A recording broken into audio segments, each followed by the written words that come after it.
Hello, I'm Andrew, medical Qigong practitioner, teacher of the internal arts, and here with talk around Kundalini sickness from a Chinese medicine perspective, a Taoist perspective. So let's start with a story, how I once cooked myself with energy. I was away at it was a Buddhist style meditation retreat, a bit longer, I think it was a week long or so. And diving in, starting to get, very still, very full of energy. And this is years ago. And I said, I'm gonna mess around with this. I've heard of this, pulling energy up the body and working with it in different ways. And I activated all this energy and I pulled it up and literally cooked myself. I got instant headaches. My eyes instantly, boom, kind of popped out of my head. And I literally had to lean against a tree for the whole afternoon, just to settle myself down. And it took a while to recover. I was in territory I had no maps for. I was messing around, paid the price. Now, Kundalini sickness essentially can happen from different layers and different depths and different intensities, but it's essentially an adverse reaction to energy rising through the body or light entering into the body and popping things open. Just like how if you were to take an electrical cord that's, say, designed for a lower amperage, you hooked up a mass amount of electricity to it and it cooks it, it burns the wiring. So how do we work with this from a Chinese medicine perspective, a Taoist perspective, Qigong perspective? So there's a few ways we can look at this. So just like the electrical system in your house, hopefully, and it will, it has grounding systems, an ability to discharge excess heat, excess resistance in the system, and to let this ground down. So often you'll find in the Taoist system, you practice often years of the ability to ground, to ability of your body, of your tissues, of your nerves, of the psychic centers, all of these qualities of the body, to send them down and discharge, right? You learn years of grounding and releasing and this downwards flow. So how do we do that? Some of the very simple ways is literally just learning how to place your attention down in your feet and down beneath your feet, right? Just like in some meditations, there's, placing your awareness just above the crown or up in the psychic centers, learning the opposite. How can you simply place your mind below your feet or in the soles of your feet? Place your mind into the earth beneath you and stay there, right? Just learn that skill of taking the awareness and sinking it down. This simple skill, it sounds like not much, but it is profound. Just the ability to sink the mind, right?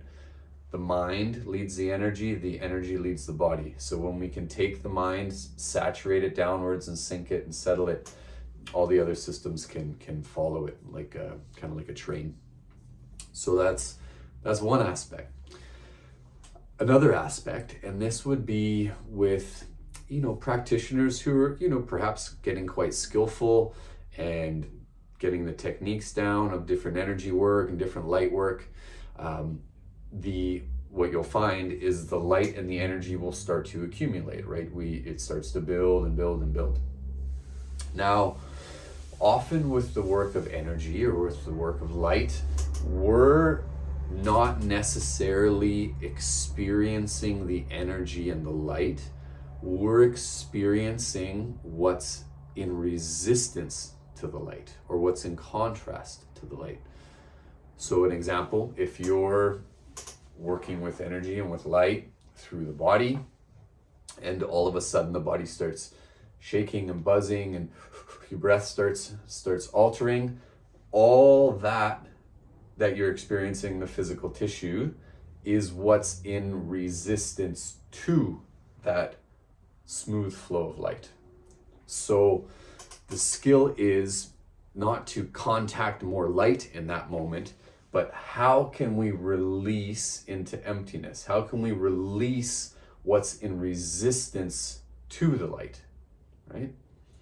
So, and this is an ongoing process for, you know, the rest of this lifetime and perhaps many more, of what comes in friction with the light. So one of my Taoist teachers talks about being the empty vessel. The empty vessel. So this means when we're doing this energetic work, when we're starting to contact light, all of the things that grips the qualities of ego, the qualities of the identity, the qualities of the body, even the qualities of energy, we're letting them go. We're letting them go. So our practice is also a practice of emptying and non-thinging ourselves, releasing, rather than building. They need to be equalized, right? Because you'll find, and I've met a few, where they, you know, people who can tune into light, right? You can get light passed on from someone else, and you can have different heightened moments of energy. But what happens if you're also not simultaneously practicing empty qualities, like in the Taoist arts, be the Wu Ji? How do you cultivate Wu Ji? If you're not practicing emptiness along with energizing and light work, what happens is the light moves in, the energy moves in, and it turns up the volume on everything, right? You don't get to pick and choose what gets illuminated and energized, right? The whole entire system gets energized.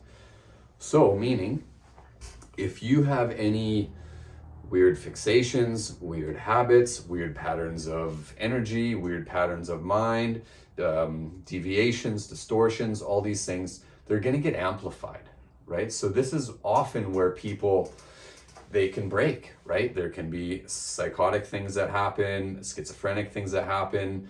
All of a sudden there's massive amounts of pain in one of the dam areas of the body, one of these pathways through the body. You can get interesting organ things. Probably the most common is nervous system disorders, right? All of a sudden you can't sleep, jittery, intense activation through the nerves.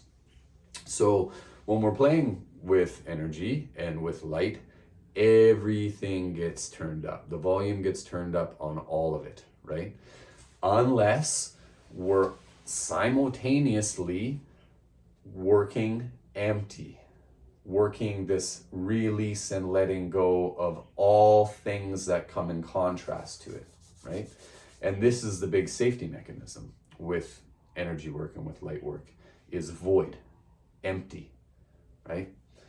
To hold that as the base of your being, which I suggest it is. We are pure emptiness, mistakenly identifying as thingness, as something, as this body, as this mind, as these patterns. And when we identify with these things, they take on a charge. They take on a stiffness type quality. Then the energy moves through that and it hardens and gets really charged up and can have all sorts of ramifications of mind, energy, body. So there's many great systems out there that, of course, can teach you how to build energy and build light. You need to be careful with them. There needs to be a balance of working, letting go, of releasing, of non-form, of non-thingness, of emptiness. That is the safe ground for this work to happen. So the light and the energy run through a nothingness rather than run through a identificationness. And when that happens, there's this massive amount of friction, which can be a wonderful teacher at times, but it's good to work it safely. So don't cook yourself, my friends. Stay empty, send in love. Hope you're well.